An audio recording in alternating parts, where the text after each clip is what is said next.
Hi, everyone. Welcome. My name is Deena and I'm the Executive Director of the Workers' Action Center.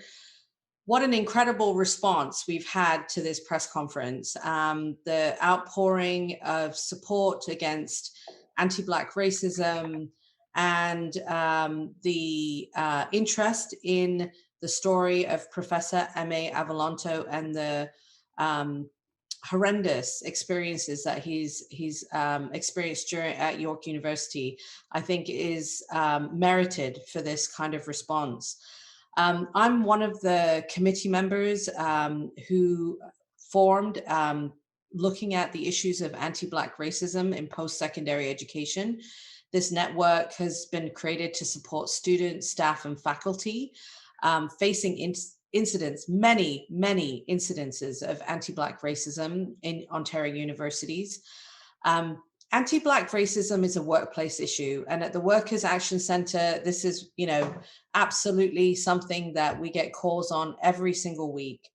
Ontario universities are workplaces. They are workplaces for thousands of staff and faculty, and this is such a huge issue that's facing our communities. We have an incredible lineup of speakers today who I will each introduce just before they speak.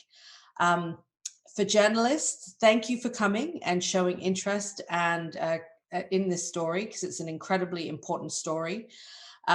Please write your question in the Q&A and please identify which media outlet you're from. I will open it up for questions after each one of our speakers have spoken. So you can write it in the Q&A throughout the press conference, but we'll only open it up until everyone's spoken. Okay.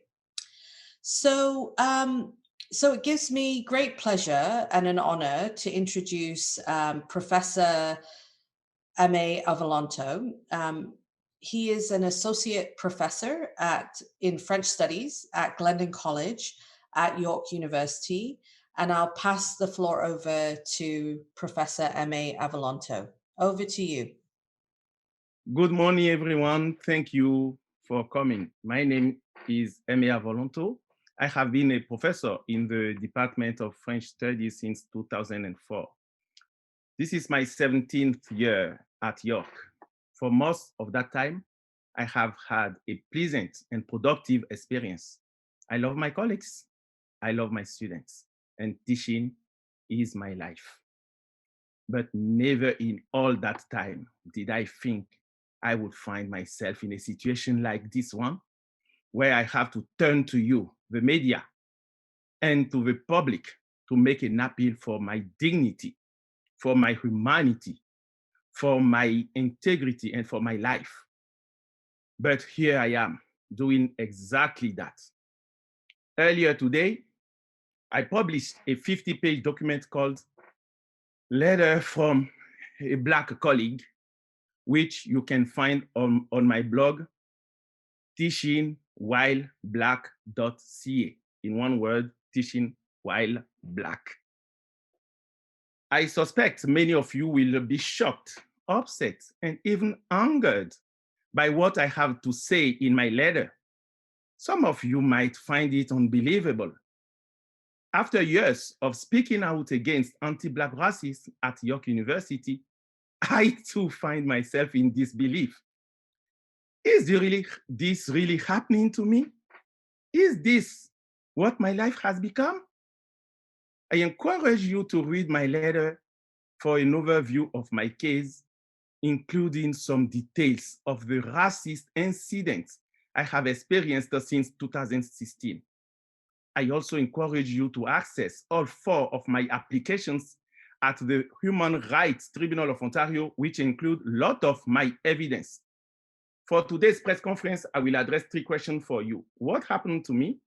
Why am I speaking out like this? And what should happen next? So what happened to me? In 2017, I made a complaint of anti-Black racism against the principal and associate principal of Glendon College at the time, Donna Di-Perciel and Jan Roberge. My complaint focused on a series of discriminatory race-based acts toward me that began to take their toll on me. I made my complaint to Rhonda Lenton, who was the provost at the time. She is now the president of York University. The administration's initial response was to express concern for the negative impact my allegations might have on the principal and associate principal, two white men, but not for the negative impact their behavior was having on me, a Black man. I asked them if they are racist, she said, and they said no. So I believed them. I wanted an investigation. The administration finally agreed, but I didn't know the price I would pay for not backing down. Over the next 4 years, I have faced an unrelenting wave of retaliation and retribution, including racist mobbing, a vicious smear campaign, hacking and surveillance of my email, and a multitude of false allegations against me, all of which appeared in the wake of my request for an investigation. This experience has dramatically harmed my mental health. On more than one occasion, I have been at risk of imminent self-harm and suicide. That brings me to the next question. Why am I speaking out like this? In recent weeks, shortly after my appearance in the Fifth Estate documentary Black on Campus, where I described my experience of anti-Black racism at York University, President Lenton has renewed her effort to fire me. Her first attempts were in August of 2020.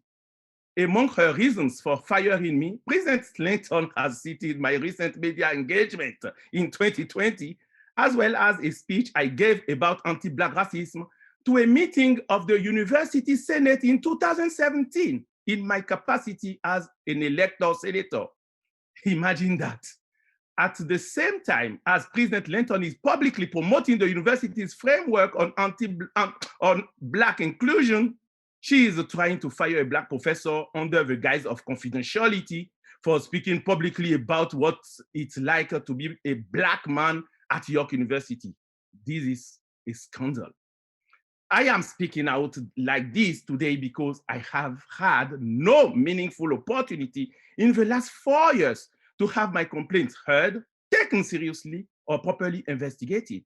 I have been suffocating under the administration's repeated insistence on the need of confidentiality, which does nothing to protect Black complainants like me, and instead is aimed at making us shut up and go away.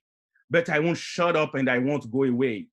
And if the administration isn't interested in hearing what I have to say about what it's like to be Black on campus, I will speak to anyone who is.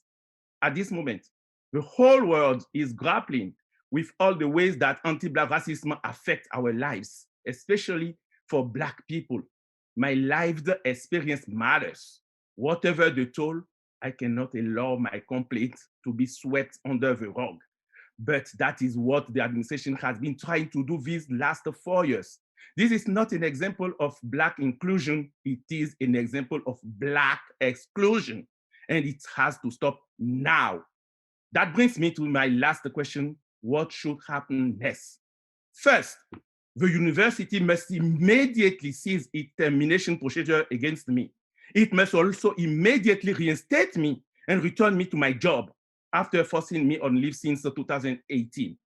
Second, it must heed the calls of the community to suspend the so-called investigation that continues to persecute me, an investigation that has excluded my testimony, my perspective, and my evidence, that has fueled rumors against me and fabricated evidence. The university must allow a truly independent and external investigator with lived experience of anti-Black racism to review what happened to me and other Black people. And finally, the administration must begin to follow its own words, the words it promotes publicly in the framework on Black inclusion, but which it doesn't practice privately by trying to deny my complaint and others. The administration must make it possible and safe for Black people like me to come forward and speak out about what the world is finally beginning to acknowledge, that anti-Black racism is real and is a widespread problem in all our institutions. Regardless of how President Lenton and the administration respond, I will continue to speak out about my case and to fight for justice for all Black people at York University, students, staff, and faculty alike, and to insist on taking up our rightful place in the community. Thank you again for coming. Thank you so much, Professor Avolonto. I really urge you to go to teachingwhileblack.ca. That is where you will see Professor Avolonto's letter, which is called Letter from a Black Colleague. It's available online, and it is a powerful, powerful document that that basically describes everything that the professor has gone through. So I urge you to absolutely read it. Thank you, Aimé. And now I'd like to pass it over to Ron Franklin. Ron is the founder of Franklin Law and is counsel to Professor Avolonto. So thank you, Deena. I've practiced human rights law and represented workers for over 13 years. And in my experience, one application has typically been enough. And what I mean by that is that even if an employee and an employer couldn't agree about whether or not there had been a human rights violation, one application filed at the Human Rights Tribunal of Ontario was typically enough for the workplace parties to say, let's put things on hold. Let's wait until the HRTO renders a decision or the case is settled before taking further actions that might worsen the situation. Professor Avolonto's experience has been very different. He has filed no less than 4 applications at the Human Rights Tribunal of Ontario. And if you ask him whether or not his situation has remained the same, pending the outcome of those applications, he will tell you that the situation has become much worse than he could ever have imagined. He will tell you that he has paid a price that no employee should ever have to pay for raising concerns about discrimination and anti-Black racism. Professor Avolonto filed his first application in June of 2018. By December of 2020, he had filed 3 more. Within that 2.5-year period, his allegations expanded such that York University and no less than 13 individuals stood accused of subjecting him to discrimination, harassment, and/or reprisal action.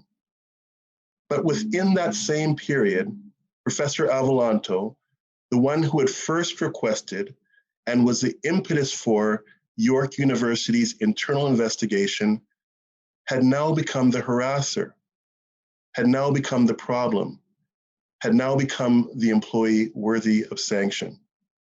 As we speak to you today, Professor Avolonto finds himself barred from campus, stripped of any meaningful opportunity to teach students or perform his duties, and reportedly labeled as being a particularly unrepentant, uncontrollable, dangerous, and predatory harasser in an investigation report.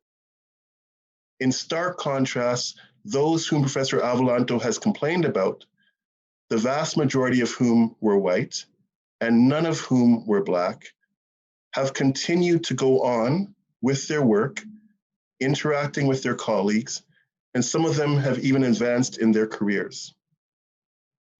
On the strength of its internal investigation, York University has directed Professor Avolonto to participate in a dismissal with cause process. Based on our assessment of the law, if he attempts to defend himself using that process, the applications that are currently before the HRTO, all 4 of them, will be deferred and likely dismissed.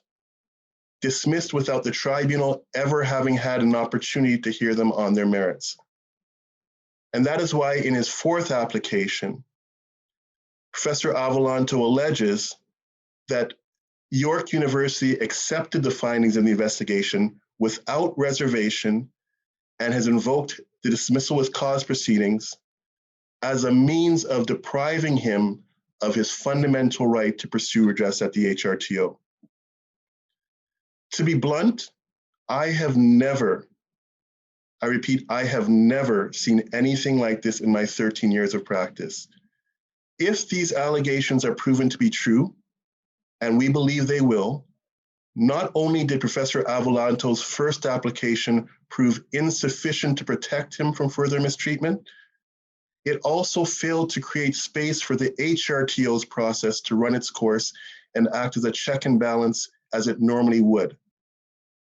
What is clear is at this point is that York University has initiated dismissal with cause proceedings, even though Professor Avolonto has filed 4 applications at the Human Rights Tribunal, none of which have been heard or decided by that tribunal.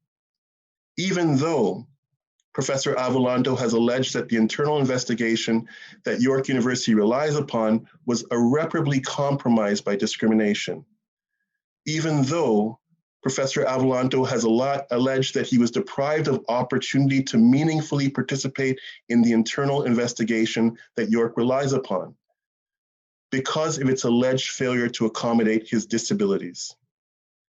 And even though at least 2 employees in very senior positions of responsibility at York University are named as respondents in Professor Avolonto's applications, have not recused themselves from the disciplinary process and continue to make decisions with dire implications for Professor Avolonto. To date, we have yet to receive a satisfactory explanation as to how this situation has deteriorated to this point, given all of these issues. When we became aware that York University had initiated these dismissal proceedings, we did something extraordinary, something that is rarely done. On December 14th, 2020, we filed a request for an interim remedy, a request for an order from the Human Rights Tribunal that would put things on hold and stop the situation from further spiraling out of control. We knew that it would take some time for the HRTO to deal with our request, and so we wrote to York University in good faith that same day. We asked it to put its investigation process and dismissal process on hold until the Human Rights Tribunal of Ontario heard and decided Professor Avolonto's request for an interim remedy. In correspondence dated December 16th, 2020, York University stated, in part, the workplace investigation and any measures relating to the workplace investigation, including any disciplinary actions, will proceed in the normal course. To this point, I have not weighed in on the merits of the allegations that are currently before the HRTO, and it is very important for anyone who is listening to this press conference to understand that none of the allegations that you will hear about today have been proven, not at the Human Rights Tribunal and not in any other legal proceeding. To be sure, there are other narratives, and they deserve your consideration, and I suggest that everyone inform themselves as best they can. But our focus is squarely on Professor Avolonto today. Our focus is on the employee who requested and was the impetus for York University's internal investigation. Our focus is on the employee who actually sought redress through the HRTO. Our focus is on his concerns about discrimination and anti-Black racism, and those are the issues that are centered today. This case is important for so many reasons. It is about anti-Black discrimination and racism. It is about the ways in which employers exercise their power. It is about the Human Rights Tribunal's role as a check and balance on that power. And it is about our commitment as a society to ensuring that all applicants are afforded due process. There are no guarantees. We do not know what will come next, and we do not know what the outcome of Professor Avolonto's applications will be. But we know what Professor Avolonto desperately needs, deserves, and is entitled to right now. He deserves due process. The due process that he was allegedly deprived of by York University, and the due process that the HRTO has been disappointingly slow to provide him with to date.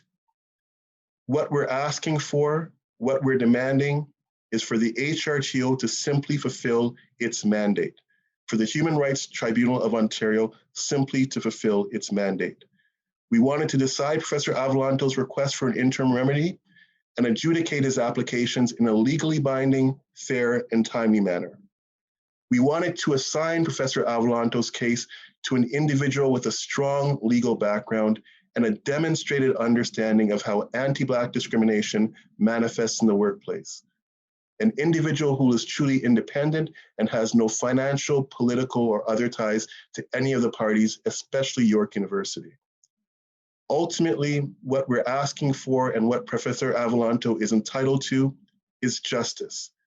Justice for Professor Avolonto and for all of the stakeholders caught up in this case. Thank you very much. Thank you so much, Ron. It now gives me great pleasure to introduce Sandy Hudson. Sandy is a former staff representative of CUPE 3903 at York University and founding member of Black Lives Matter Canada. Thank you so much, Deena. And thank you to all of you for joining us today. There's been a lot of interest in the last year in taking up publicly in our society how anti-Black racism affects us. And one of those ways that I think we need to talk about more in our communities is the way that anti-Black racism impacts us at work. Imagine, you go to this place every day. This is your livelihood. You have dedicated your life to this work, and to be confronted with anti-Black racism in the workplace, it's very debilitating. Now, this isn't new. This isn't odd. It is quite usual for Black people to experience anti-Black racism in the workplace. What makes this case very unique is that Professor Avolonto has decided to speak up. So many of us, when we experience it in an isolated way and in a way that really harms us and is never fully addressed.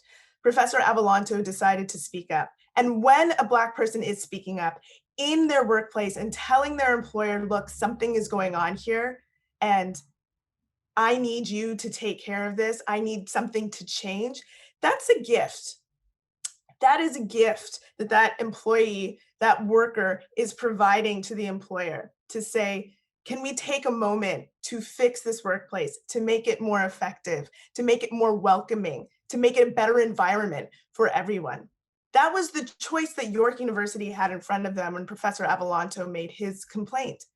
And instead of saying, oh my goodness, this is terrible, let us take a look at what's going on here and see what we can do to fix it, they made the decision to push it aside and to pretend that it wasn't happening. And then when Professor Avolonto did not accept that, to target him. Now, again, imagine that you spend your whole life putting your life's work into what you're doing at your place of employment. You're making work that you're proud of. You're making your employer look good. They're proud of your work after all of these years. And for someone like a professor, touching hundreds of students, thousands of people who read the scholarship that you put out, and all of that ended because you said, I need someone to investigate these issues at my workplace. There's anti-Black racism here. That deserves investigation.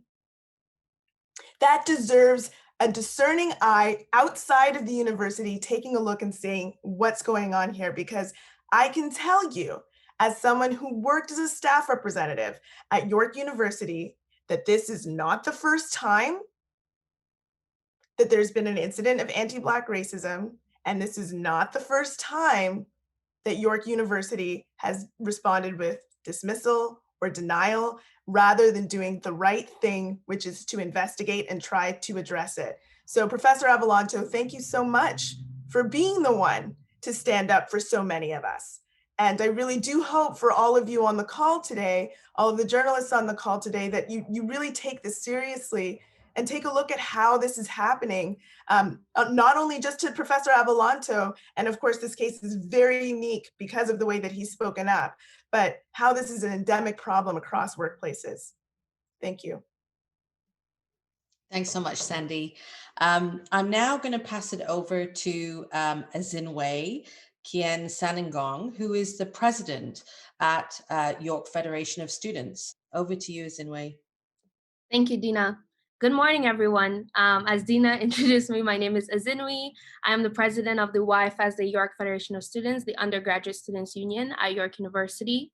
I want to start by thanking you all for being here today, because as you folks have heard, it has taken us 4 years to be here today to speak up for Professor Aimé.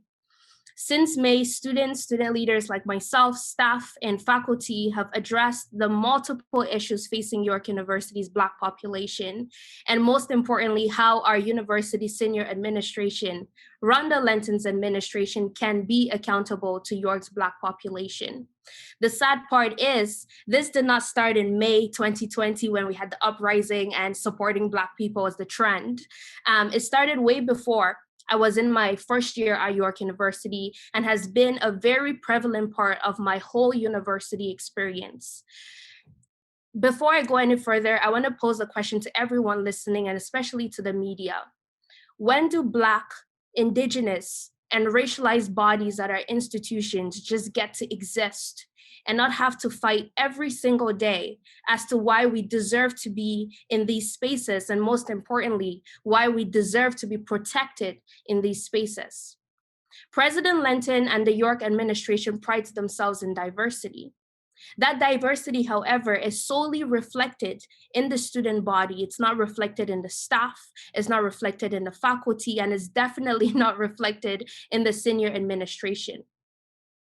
So when a student body is so diverse, when we have very few faculty of color and little to no resources to support this diversity, and a failure to realize that our institutions were not designed to protect and represent racialized Black and Indigenous bodies, we find ourselves here today. We find ourselves with multiple incidents of blatant anti-Blackness, racism, bigotry, and multiple cases in front of the Human Rights Tribunal against York University. For years now, we have asked for a separate reporting process. We don't do this because we want to be difficult. We are doing this because it is what is absolutely needed for Black and racialized bodies under Lenton's administration to feel safe. There are multiple cases of blatant racism and discrimination that have gone unheard, and voices that have been silenced or have tried to be silenced, like Professor Aimé's. It has taken all of us 4 years to be here today, and the bravery of Professor Aimé to speak up against the system that will go to every length to silence Black opposing voices.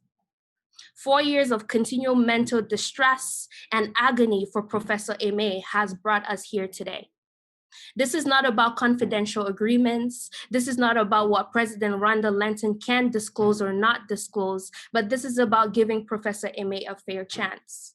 It's about putting his intersectionality in perspective and allowing him a chance to state his case. We can't keep allowing stereotypical narratives. We cannot keep allowing stereotypical narratives of Black men being aggressive, predatory, and angry to be reasons why we refuse to give them due process and choose to traumatize, exclude, and demonize them. We can't continue to allow anti-Blackness and racism to prevail to a point where it leads a professor, a father, a Black man to a point of taking his own life.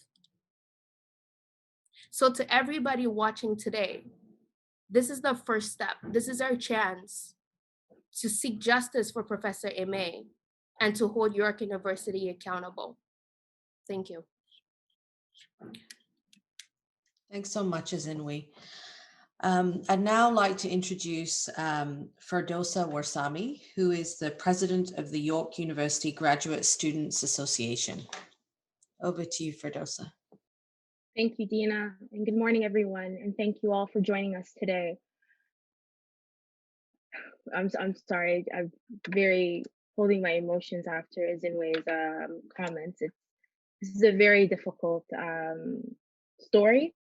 I've been at York for 10 years, and to say this is unique is an understatement, but also to see this continually happening to Black staff and Black students and Black faculty, it's very tiring. So again, thank you all for joining us today. The actions of Rhonda Lenton and the senior administration at York University have disgracefully exposed their own wrongdoing to Black faculty, staff, and students. Further to this, they have perpetuated and allowed for the complex issues of anti-Blackness to go unaddressed. President Lenton and the senior administration at York University have glamorized diversity, equity, and inclusions, which in essence prevents the institution from implementing a comprehensive framework that addresses systemic racism. Performance along with legal responsibilities force academia to care about issues regarding racism and anti-Black racism. President Lenton's handling of incidents of anti-Black racism at York University is quite frankly extremely worrying. For example, more than a year has passed since a number of Black doctoral candidates who were working in Kenneth Towers in December of 2019 were racially profiled, harassed, and insulted by York University security and regional police for being in a space in which they had every right to occupy. President Lenton, along with the senior administration, has denied acknowledging publicly this incident, condemn it, and take steps to prevent its reoccurrence, which is a clear sign that she, along with the administration, lack the understanding, skill, leadership to combat anti-Black racism on our campus. In all of her responses to the incidents of anti-Black racism on York University campus, Rhonda Lenton not only failed to publicly acknowledge the systemic roots of this form of racism, but she also continues to fail to acknowledge her own privilege of whiteness, displayed through her lack of an immediate response and sense of urgency. And yet she continues to undermine and invalidate the implications of institutional and systemic racism, as we see in the case of Professor Avolonto, that are inherent at York University. As a result, York University graduate students and the community at large are outraged by the performative initiation of conversation to do with equity, diversity, and inclusion from York senior administration, and by the same token are engaged in revengeful retaliation on a Black professor who raised concerns about anti-Black racism and spoke publicly about it at a Senate meeting. It is frustrating that we continue to have conversations about anti-Black racism with the administration. We continue to re-traumatize the Black community through these conversations, and yet we continue to see very little being done by the administration regarding anti-Black racism. We continue to be forced to tell our stories and our trauma, but are not met with the same energy on the other side. We see the violent retaliation from the university when Black and racialized community members speak up. Throughout my time at York, I've personally met with Black students who have used current channels to put forth a complaint about incidents about anti-Black racism and were met with retaliation. And it's important to acknowledge that for a university with more than 100 programs, we do not have many Black faculty members.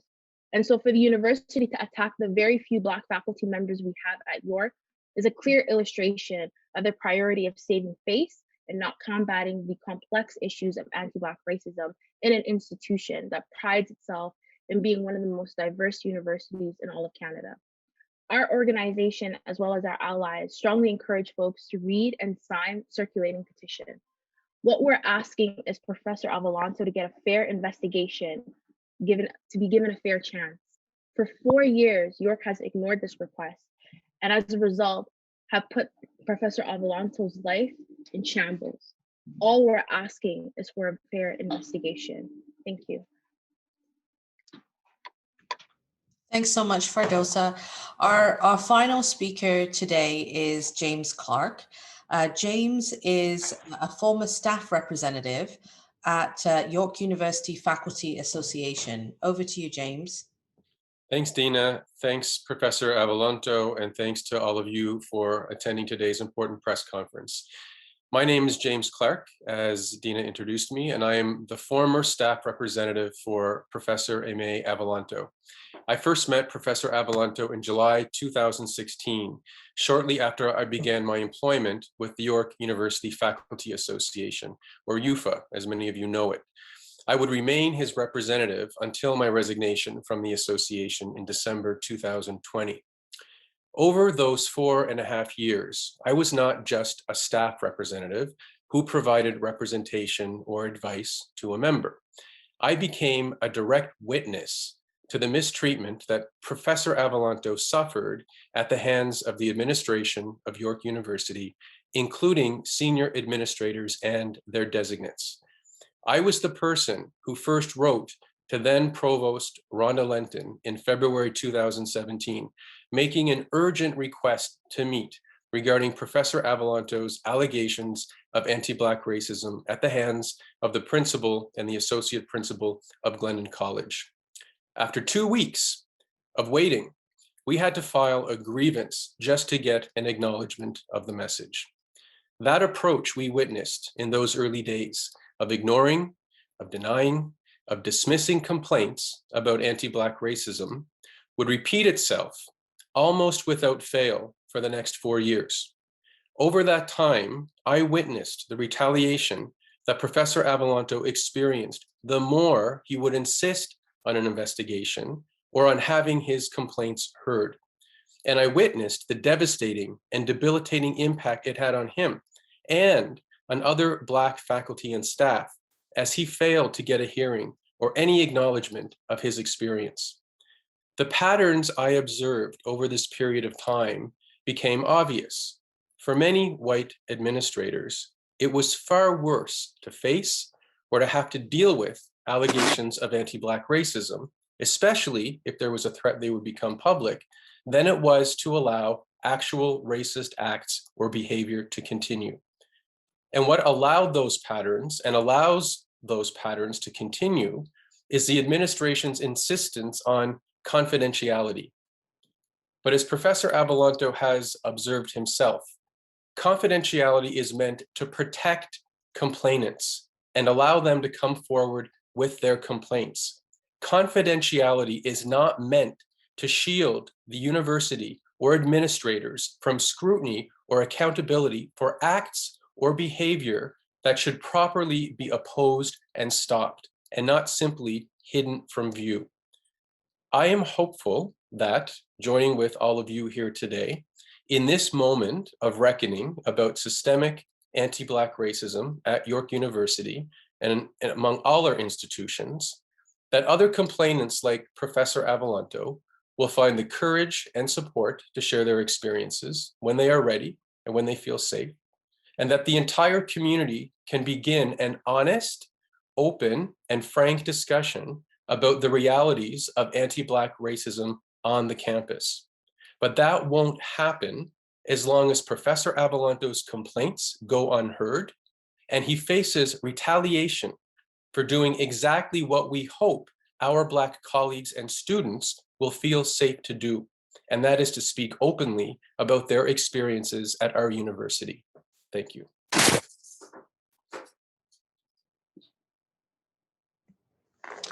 Thank you, James. I wanted to just also mention that the Ontario NDP Black Caucus has also issued a support letter and a video in support of Professor Avolonto, and we will be distributing that on social media after the press conference. So if you're interested, please write in the Q&A and we will make sure that gets to you as well. I'm going to open it up for questions right now.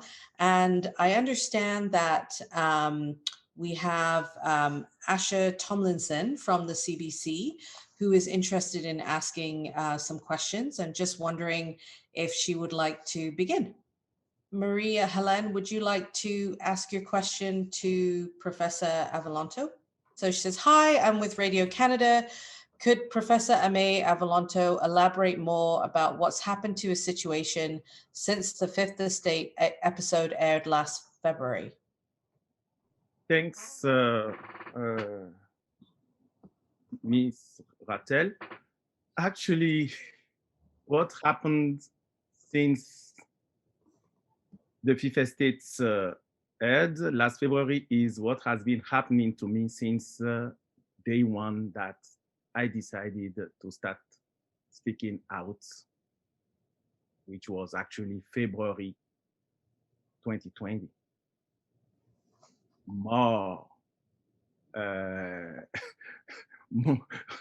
hundred-page document coming from the, I am tempted to call him the so-called investigator, but I will call him the investigator. Then measures taken by the senior administration, and it cumulated now to the point where I'm facing seriously being fired for having dared spoken out at the first place. What could have just been resolved by just a little acknowledgement back in July 2016. And oh, folks, not that to happen in my court. The senior administration of York University could have instructed his designate not to continue, instead of empowering them in the total impunity that they extend to them, we wouldn't be here today. That's what happened since the Fifth Estate aired last February. Thank you. Okay, thank you. So I have some questions from Asha Tomlinson. And so the first question is directed to Sandy Hudson. So the question is, how big a problem is anti-Black racism on Canadian campuses? Can you briefly describe how it exists at all levels, students, faculty, staff? Yes, I can. Thank you, Asha, for that question. It's very prevalent. You know, I went to the University of Toronto. I worked at York University. I worked at the University of Toronto. And at one point, I was a student representative representing students across the province. And I can tell you that in my time, as a student, I spearheaded a task force on racism because of how prevalent the experience of racism is on Ontario campuses. And part and parcel of that was how anti-Blackness impacts students. And so, I mean, students, faculty, and staff. So some of those examples can be, you know, whether it's the blackface incidents that students are constantly faced with that never seem to stop. It happens in some sort of cycle. The way that we are not even considered in the curriculum at times. When I was a grad student first entering the University of Toronto, there wasn't a single course that I could take at the graduate level studying Black people in Canada, let alone the rest of the world. It was as though we didn't exist. Very bizarre. Bringing those concerns to people in the university who said, well, maybe you should think about going to another school. Those are some of the experiences that students have. When it comes to staff and faculty, folks are constantly looked over for positions in tenure track positions, the positions that have the best sorts of job security, and are constantly looked at with suspicion. And I think we see that here in Professor Avolonto's case. And so it's everyone at the institution, at every level, in every type of job that Black people are performing, every type of role that Black people are performing at our institutions, which means that this is a systemic problem. And to take care of that, we need people who are running these institutions to take these sorts of complaints seriously. They shouldn't even be waiting for the complaints. They should be taking a look to see if this sort of thing exists all the time, because it does, and try to address it. This is a systemic issue. York University could have done the right thing. They did not. And that's why we're here, you know, saying that there needs to be an investigation from outside the institution. Thanks so much, Sandy. I think we've now figured out this unmute thing. There we go. There's Asha. Asha, can you unmute yourself? And if you'd like to ask the second question and the third to folks directly, I understand Azinwi is interested in number 2 and Fardosa is interested in number 3. But over to you. Hi, can everyone hear me? Yes. Okay, perfect. Great. First of all, just thanks so much for holding this, and I'm glad that we're able to continue these conversations. But this is for any of the panelists who'd like to answer. So, Azinwi, if this is something you want to address, but you know, in the Fifth Estate piece, we did touch on briefly the idea of certain tactics that could be used by some administrators, especially when anti-Black racism complaints are filed. And I'm just wondering if you can describe how that works in Avolonto's case, and also just in general with students, staff, and faculty who come forward with these types of allegations. Thank you, Asha, for that question. And I think the issue in itself is very, very complex, because what we've seen and what we know, especially I can speak for myself and maybe Fardosa, as we talk to students every single day and we interact with so many students that have faced anti-Black racism on our campuses, and now Professor Aimé, is that a lot of them have been tried to be silenced. A lot of them have found some sort of obstacle in the process of seeking justice to what has happened to them. So we have the whole issue of trying to silence students, especially when they want to speak up, or silence Black bodies when they want to speak up. But we also have the greater issue where the university puts out a facade to the world, especially at York University, with the pretentious tweets, the statements against anti-Black racism, and stating how diverse the university is. So from people looking outside in, it's like, wow, York University is an example for all other universities to follow. But what is important to note is that that diversity,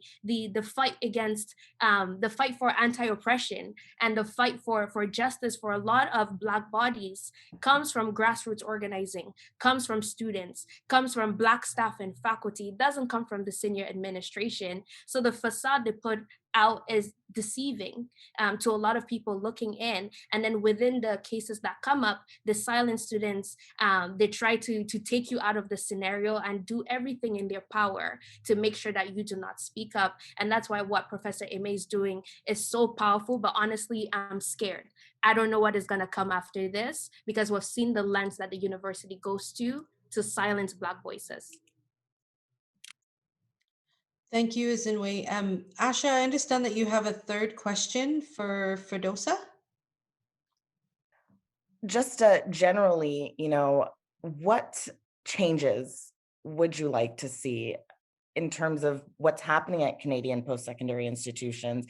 You know, what needs to change for this justice, for this kind of justice, and also to change the structure for a sustainable type of change? Thank you for your question, Asha. I think the first thing is to listen to Black students, faculty, and staff when we express our concerns. I could speak for the example of York University. After the death of George Floyd, the university decided to create a framework, an anti-racism framework, and brought Black students, Black student leaders into the discussion. And yet when we sat down with the administration and went through all our concerns, most of our concerns were not addressed. And so going back to what Azinwi said earlier, I use the word performance a lot. A lot of the things that universities are doing is to kind of show this image to, you know, other communities that we care, we understand what's happening. We want to make sure that you know, these spaces are equitable for our Black and racialized community members, but not listening to us, that takes that all away. It's not equitable, right? And so the first thing that the university should acknowledge is that our voices must be heard. Our voices must be implemented when creating policies to ensure that anti-Black racism and racism is addressed in the institution. And it is very problematic that we have almost no Black representation. I mentioned earlier that we have more than 100 programs at York, and yet we do not have you know, many Black faculty members in a lot of these departments. We need to make sure that representation is there. As Black students, it's very hard for us to put forth a complaint if we experience anti-Black racism, knowing that we won't have that support. and having more Black faculty members, having more racialized faculty members, gives us that support and gives us that encouragement to actually go and put forth a complaint. Also, to having a lot of unproductive meetings with Black faculty, Black members, Black community members, I should say, and re-traumatizing us in the process is not enough. There needs to be, and I mentioned this earlier, a comprehensive framework to ensure that racism is talked about thoroughly, looked at thoroughly, because that's what's lacking in institutions right now. We talk about racism, the administration acknowledges racism exists, but there's no actual transparent conversations happening. So that should be something that the universities or Canadian post-secondary institutions should also place importance on. And there needs to be significant change to address blatant anti-Black racism. It shouldn't happen when, a George Floyd or, a similar situation as a George Floyd happens, like the universities feel like they need to do something immediately and then that dies down in a few months. There needs to be constant conversations because anti-Black racism is happening every day on our campus.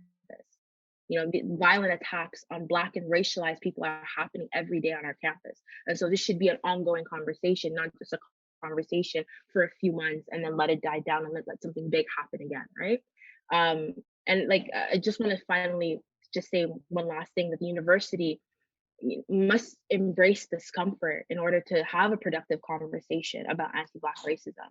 And that's not happening in post-secondary education, because having that uncomfortable conversation makes you question everything, makes you question the structure of the university, the structure of the institution. And it will make, though a lot of individuals who are in higher power, who are mostly white, feel uncomfortable. But that has to happen. That uncomfortability needs to be there in order to have these conversations. Then we can only begin to map up a tangible solution to combat anti-Black racism and anti-racism or racism in general within our institutions. So I think that's a big change that needs to happen in post-secondary institutions, is being uncomfortable and having these conversations and talking thoroughly about the racism that happens in our hallways. Thanks, Fardosa, and thank you for those questions, Asha. I'm now going to send the mic to Angeline Francis from the Toronto Star. Angeline, do you want to ask your question? Sure, hi. Thank you all for sharing everything. And I just wanted to ask Professor Avolonto just a couple, it's more like technical details, because I know Shri has covered. I don't know if you can hear the emergency alert on my phone. Sorry about that. I wanted to ask, because Shri Pradkar has covered a story a little bit in the past, and at the time there were 2 Human Rights Tribunal complaints. So I was wondering if the 2 that have been filed since then contain anything different, or any updates or anything like that. And the second question is, I'm curious about how this termination process has been playing out with the university. Thank you, Angeline.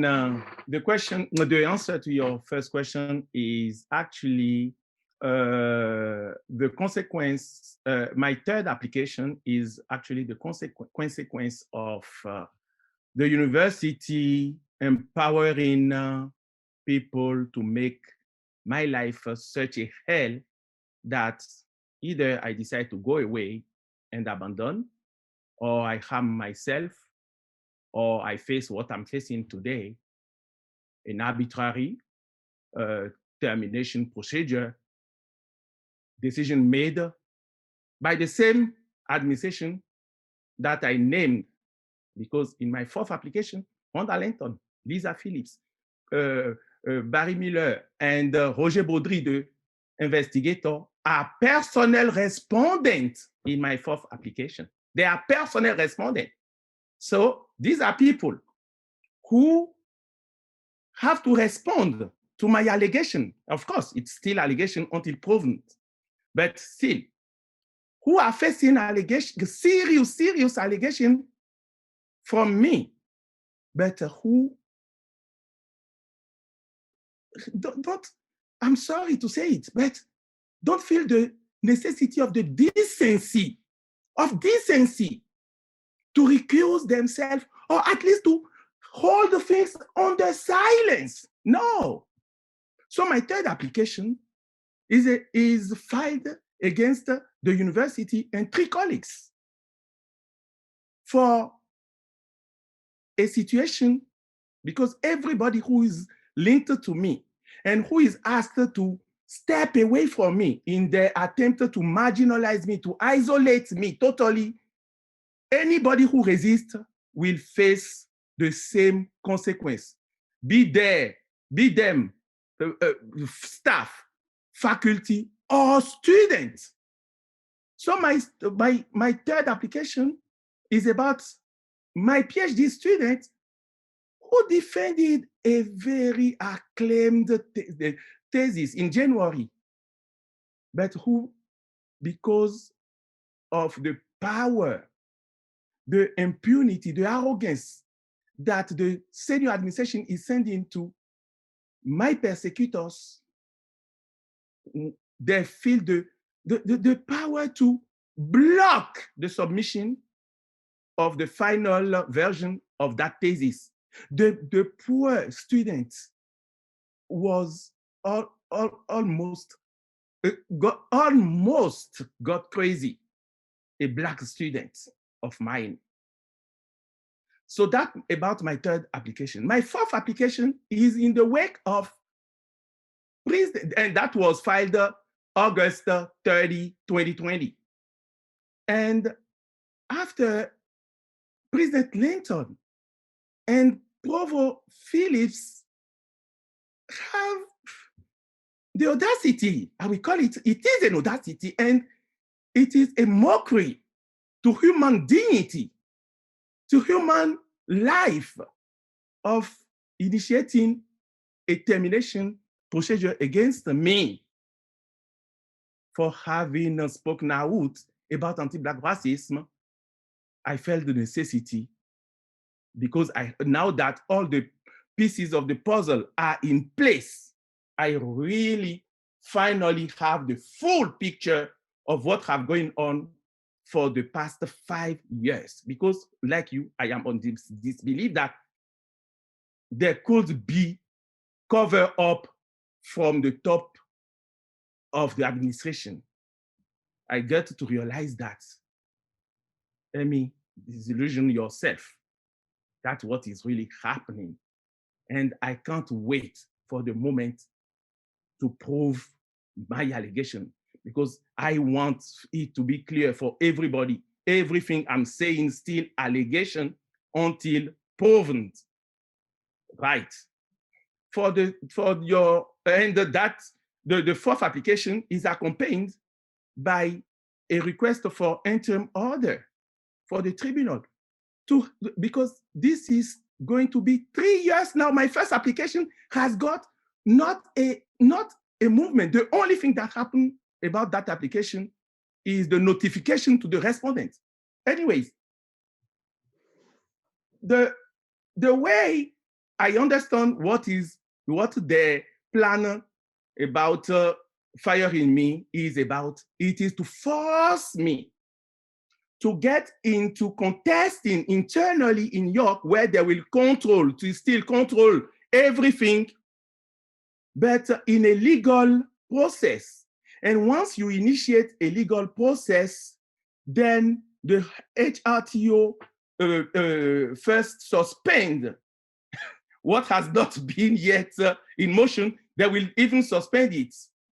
And at the end, will dismiss my complaint. Meaning what? Meaning that ultimately, if this process happened inside York University through the words of the collective agreement that they have never respected until now, when it comes to me, then my complaint will not be looked at from the perspective of human rights breach. It will just be looked at the workplace well-being perspective. And that is huge because that means everybody that I named as personal respondent in my application before the HRTO will get away with what they have been doing to me because it's not been looked at the same ground.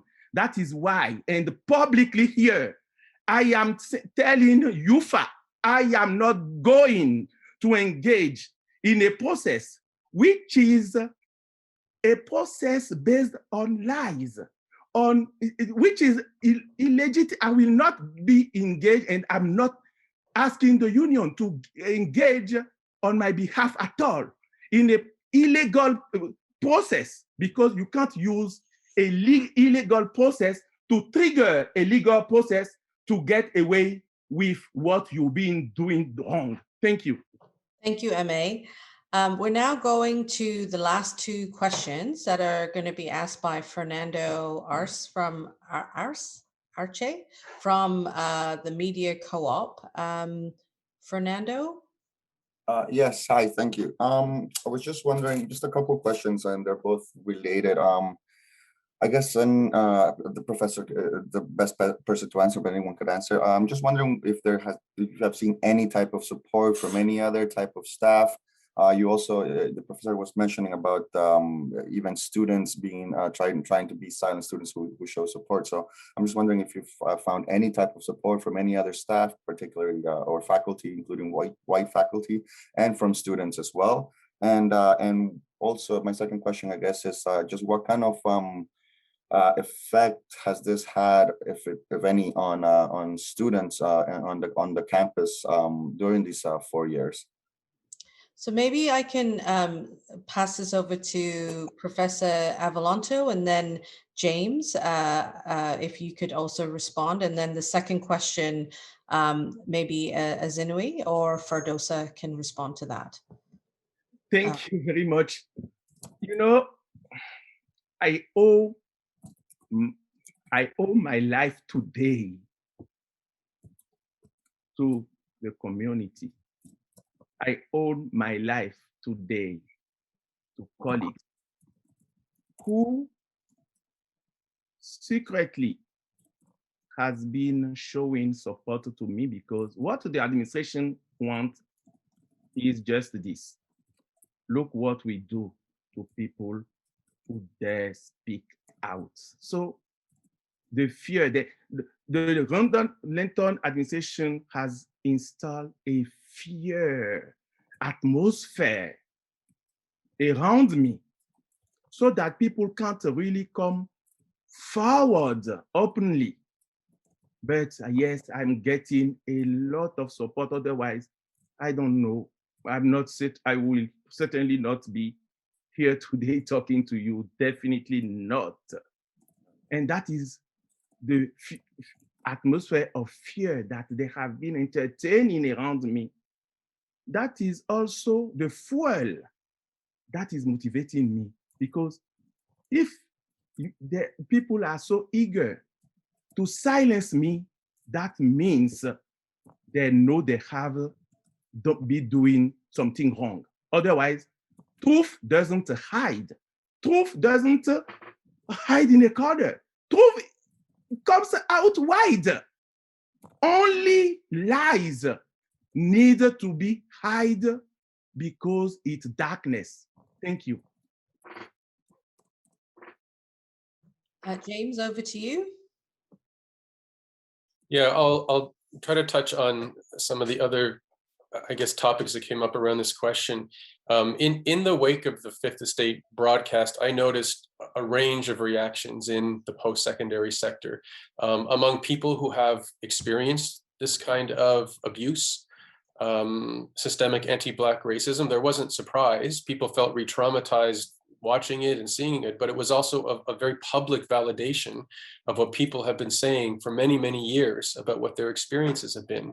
On the other hand, for people who have not been through those kinds of experiences, who have no lived direct experience of what that is like, it was shocking. And people could not believe that this is happening on Canadian university campuses. And in some ways, it has initiated or contributed to a long overdue and urgent discussion about how this is a lived reality on a day-to-day basis for people for years and years and years. And one of the things that I noticed as a staff representative with the association is how much the myth of the liberal university or the progressive university in many ways becomes a barrier to speaking out about systemic anti-Black racism or other forms of oppression, because the brand of the university becomes more important than what happens to people at the university. And there becomes all this pressure to protect that brand or that image. And so there is a tendency to dismiss or to deny or to make excuses or just to make go away because people don't have any sense of how to deal with it.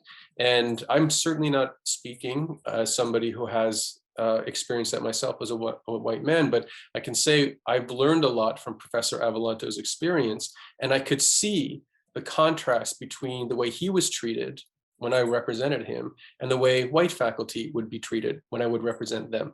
And it was just so striking to see that pattern of dismiss or deny, and then even discredit, to try to turn the person who raises a complaint into the problem as if it's their fault for bringing the problem forward. And what I hope is going to happen in the course of this is that now that there is wider attention on the issue, people are shocked, people are angry, people are outraged, there has to be that kind of honest and difficult and painful reckoning that Fardosa and Azinwi have talked about, because it is going to be uncomfortable to think about all the things that we take for granted about the university. But when we have those discussions and find out how these day-to-day practices actually cause harm to our colleagues or to students or people around us, it's going to require a dramatic rethink of how we conduct ourselves at the university and actually what we think of as the university. So I just want to echo what other colleagues here have said, which is that these experiences are widespread, they're common, they're in some ways, for people who are experiencing them, it's no surprise. But now the rest of us are getting a sense of what that looks like. And I will say that a lot of non-Black faculty in the wake of the Fifth Estate have been rallying behind Professor Avolonto, not just at York University, but at university campuses right across the country. It was like an explosion when that broadcast happened, and it's unleashing a long overdue conversation. So I was wondering if Azinwi wanted to deal with the question Fernando asked around what has been the effect of this 4-year ongoing case on students and faculty. I think shock and anger, because again, it's one thing, we know that these things are happening to students, right? And it's always, I guess, within community, it's always like, just put your head down, get your education, and just leave and be successful.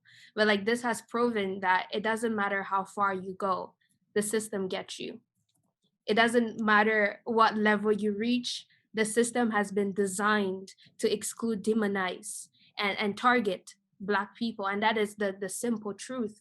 And we are put in multiple situations where we have to explain and defend ourselves to the things that we say, or say that we're facing anti-Black racism. And it has been a rude awakening to community, and the York University community especially, because we think that once you achieve a certain status, even in the university, you're exempt from the racism. And this case in particular has proven not to be so.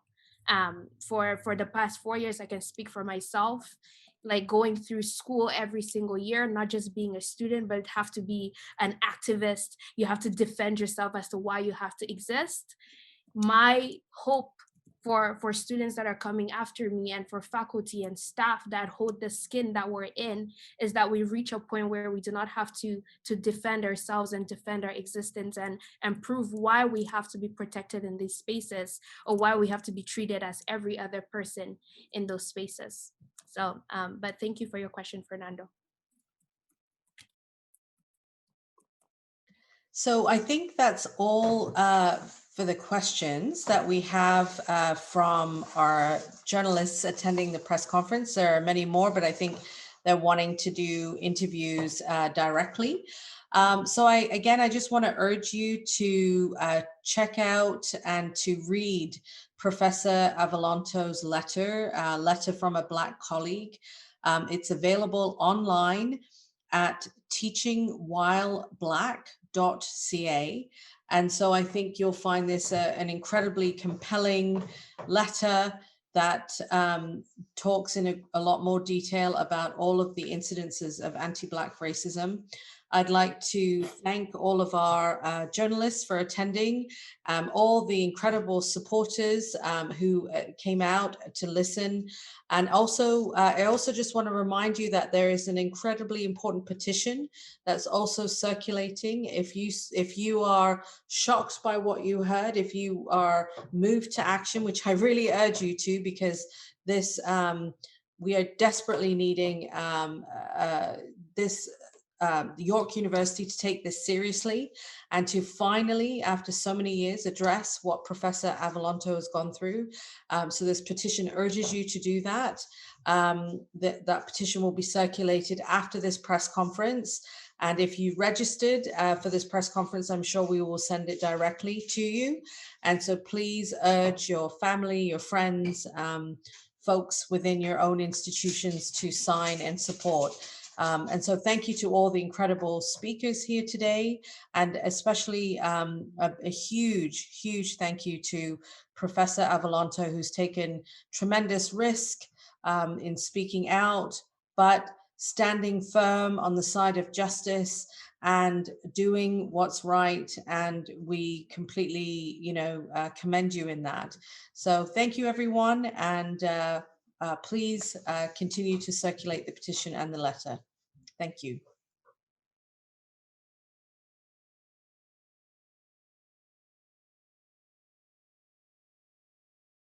Hello, my name is Laura May Lindo, and I'm the MPP for Kitchener Centre. I am the chair of the Ontario NDP's Black Caucus.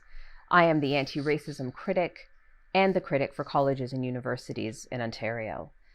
And I'm here with you today to let you know that I stand in full solidarity with Professor Avolonto.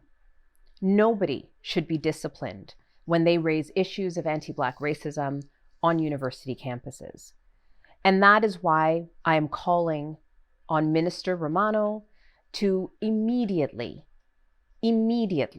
invest in an external investigation into what has happened at York University. And that is why when I am at Queen's Park, I continue to insist on amendments to legislation that will ensure that every single person in colleges and universities across this province attend to racial justice. That means addressing anti-Black racism at its core. That means investing in what is needed to do more than just pay lip service to equity and diversity, but instead to fight, to stand up, and to speak out, just as Professor Avolonto has done, to address anti-Black racism across our university and college campuses. We can do better. We must do better. And we will do better.